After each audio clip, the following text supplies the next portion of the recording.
Shalom saudara, gimana kabarnya? Saya percaya kabar kita semua luar biasa, dahsyat. Amin saudara, haleluya. Selamat berjumpa kembali dalam kasih Tuhan, di dalam perenungan firman Tuhan.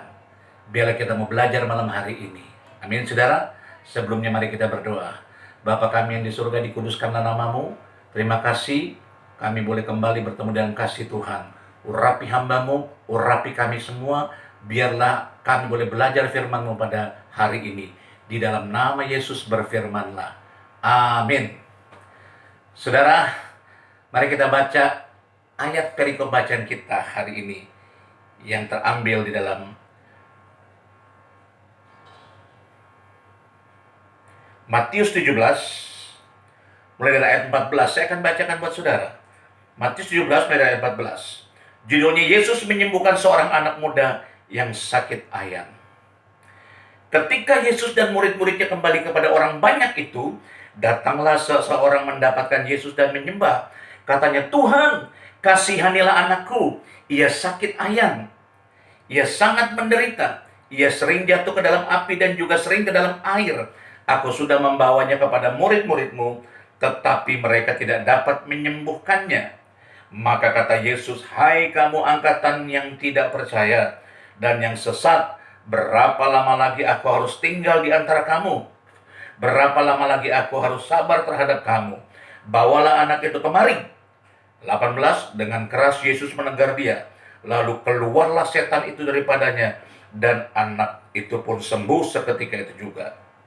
19, kemudian murid-murid Yesus datang, dan ketika mereka sendirian dengan dia, bertanyalah mereka, mengapa kami tidak dapat mengusir setan itu?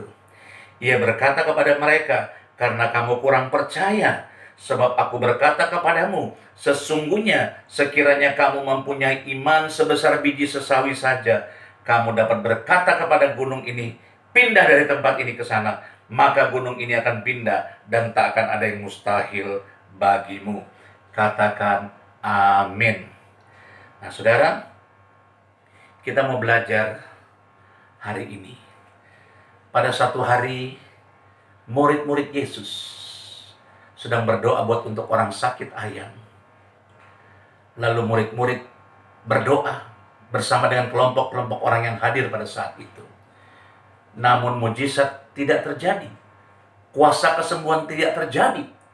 Para murid-murid mengalami kegagalan di dalam pelayanannya. Nah, saudara, saya hari ini tidak membahas tentang mujizat, tentang cara berdoa buat orang sakit, tentang cara mengusir setan. Bukan itu yang saya ingin bahas dan kupas. Saya ingin membahas dari aplikasi kehidupan kita sehari-hari. Amin, saudara. Kalau saudara suka judul, saya lebih suka judul sehari-hari untuk mengatasi kegagalan.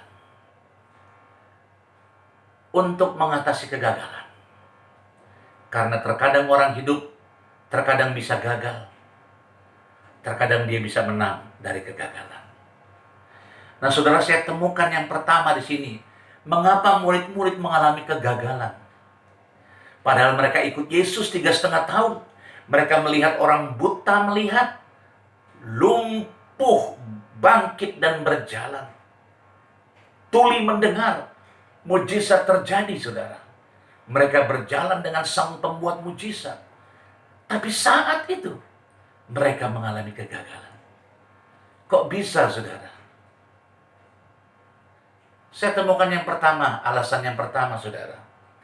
Alasan yang pertama, kegagalan bisa terjadi karena di dalam Matius 17 ayat 17, Yesus berkata kepada murid-muridnya dan semua orang yang ada saat itu. Saya percaya Yesus sudah agak sedikit marah di sini. Karena dia bilang seperti ini. Hai kamu angkatan yang tidak percaya dan yang sesat. Waduh. Saya percaya Yesus tidak hanya berkata kepada murid-muridnya, saudara. Tapi ada beberapa kelompok orang yang hadir di situ. Hai kamu angkatan yang tidak percaya dan yang sesat. Berapa lama lagi aku harus tinggal di antara kamu? Berapa lama lagi aku harus sabar terhadap kamu? Bawalah anak itu kemari. Saudara, saya temukan di ayat bacaan ini, ternyata kegagalan bisa terjadi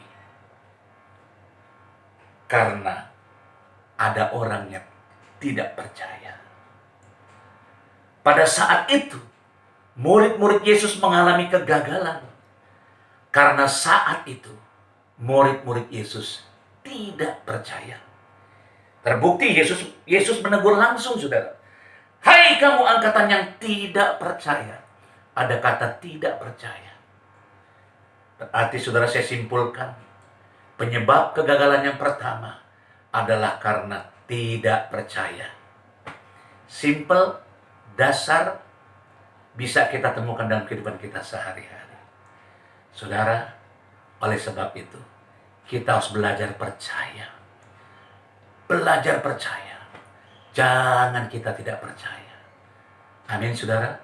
Segala sesuatu terjadi atas seizin Tuhan. Belajar percaya. Belajar percaya. Yang mau katakan amin. Apa yang sedang engkau alami saat-saat ini? Apa yang sedang engkau harapkan saat-saat ini? Apa yang sedang engkau doakan saat ini? Belajar percaya. Belajar percaya. Yang mau katakan amin. Jangan sampai kita tidak percaya, saudara. Karena itu bisa mendatangkan kegagalan. Jika saudara dan saya tidak percaya, kegagalan bisa terjadi. Sama seperti yang murid-murid alami pada saat itu.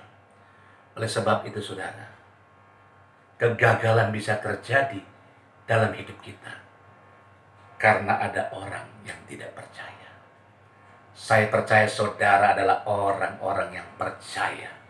Orang-orang yang percaya kepada Tuhan, yang memegang janji Tuhan. Katakan amin. Nah, saudara, yang kedua saya temukan penyebab kegagalan.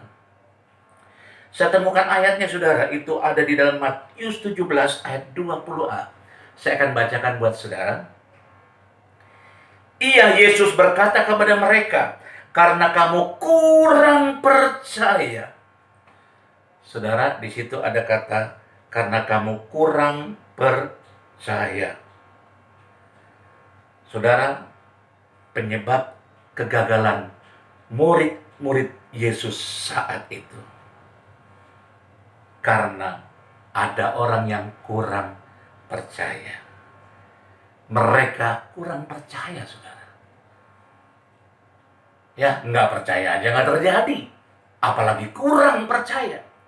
Saya simpulkan yang namanya kurang percaya itu sama dengan bimbang dan ragu. Kalau kurang percaya nggak usah dibahas terlalu dalam lah ya. Itu berarti sama sekali nggak memiliki modal iman, percaya. Ini semua berbicara tentang iman, saudara-saudara. Tapi yang kedua ini kurang percaya, saudara. Ini yang saya bicarakan hari ini, bicara sekelas murid, saudara. Murid yang sudah mengikut Tuhan Yesus. Berjalan bersama-sama, melayani, mengelilingi bersama-sama, melihat orang buta, melihat lumpuh berjalan, mati dibangkitkan, sakit disembuhkan. Mereka masih kurang percaya, saudara. Dari mana saya bisa berkata seperti itu? Tuhan sendiri yang mengatakan, saudara. Tuhan sendiri yang mengatakan. Tuhan sendiri yang mengatakan. Yang pertama dibilang angkatan yang tidak percaya. Yang kedua, kurang percaya. Saudara, murid-murid Yesus saat itu kurang percaya. Sehingga kuasa Tuhan tidak bekerja. Sehingga pertolongan Tuhan tidak terjadi. Amin, saudara. Matius 17 ayat 20 saya akan bacakan kembali. Iya, Yesus berkata kepada mereka, kepada murid-murid dan kepada orang-orang yang ada di situ tentunya. Karena kamu kurang percaya. Ayat 20a. Saudara-saudara, hati-hati dengan yang kedua ini. Kurang percaya. Tadi saya sudah identifikasikan sama dengan bimbang dan ragu. Hati-hati dengan yang namanya kurang percaya atau bimbang dan ragu, saudara. Wow. Ini bahaya, saudara. Saya temukan ayatnya kalau kita kurang percaya di dalam Yakobus 1 ayat 6 dan 7. Saya akan bacakan buat saudara. Yakobus 1 ayat 6 dan 7. Ini tentang bimbang dan ragu. Hendaklah ia memintanya dengan iman, di dalam iman, dan sama sekali jangan bimbang. Alkitab katakan seperti itu. Kita harus meminta dengan iman, dan sama sekali jangan bimbang. Sebab orang yang bimbang sama dengan gelombang laut. Surat Yakobus bilang seperti itu. Yang diombang-ambingkan kian kemari oleh angin. Ayat ketujuhnya surat Yakobus berkata, orang yang demikian, orang yang bimbang dan ragu, jangan mengira bahwa ia akan menerima sesuatu dari Tuhan. Wow, ternyata orang yang bimbang dan ragu tidak bisa menerima sesuatu. Ada peluang untuk gagal kalau kita bimbang, saudara. Sekali lagi saya percaya, saudara dan saya bukan orang-orang yang bimbang, katakan amin. Saudara dan saya orang-orang yang percaya kepada Tuhan dan kepada janji Tuhan. Yang mengerti katakan amin. Nah saudara, saya review sekali lagi. Yang menyebabkan murid-murid saat itu mengalami kegagalan. Yang menyebabkan murid-murid itu saat itu tidak mengalami kuasa Allah bekerja. Yang pertama, Tuhan sendiri bilang, karena mereka tidak percaya. Dan yang kedua, karena mereka kurang percaya. Lalu, gimana caranya supaya kita mengalami terobosan atau tidak mengalami kegagalan? Menurut perikop bacaan ini, Tuhan hanya kasih satu resep, saudara. Menurut perikop ini ya, karena ada banyak faktor-faktor yang menunjang untuk kita berhasil dan sukses. Tapi menurut perikop ini, Yesus hanya kasih satu cara. Caranya adalah, mari baca dengan saya, saudara. Matius 17 ayat 20b. Saya akan bacakan buat saudara. Sebab aku berkata kepadamu, sesungguhnya sekiranya kamu mempunyai iman sebesar biji sesawi saja, kamu dapat berkata kepada gunung ini, pindah dari tempat ini ke sana, maka gunung ini akan pindah dan tak akan ada yang mustahil bagimu. Supaya kita alami terobosan, supaya kita tidak mengalami kegagalan, saudara, Yesus kasih resepnya satu menurut perikop yang kita baca hari ini, yaitu miliki iman sebesar biji sesawi. Miliki iman sebesar biji sesawi. Karena Yesus berkata, jikalau kamu punya iman sebesar biji sesawi, saya pernah lihat biji sesawi kecil sekali, saudara, lebih kecil dari beras dan kacang hijau. Saudara dapat berkata kepada gunung ini, kepada permasalahan, terhadap gunung permasalahan, raksasa permasalahan, pindah. Maka semua itu tidak ada yang mustahil bagi Tuhan dan buat saudara. Amin, saudara. Caranya untuk kita menang, caranya untuk kita tidak mengalami kegagalan, tidak ada cara lain. Miliki iman sebesar biji sesawi. Amin, saudara.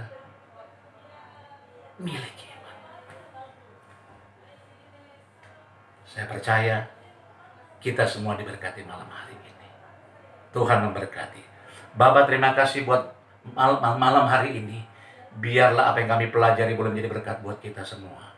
Terima kasih buat firman-Mu. Urapi kami, materai kami dalam jiwa loh kami. Dalam nama Yesus kami berdoa ucap syukur. Amin.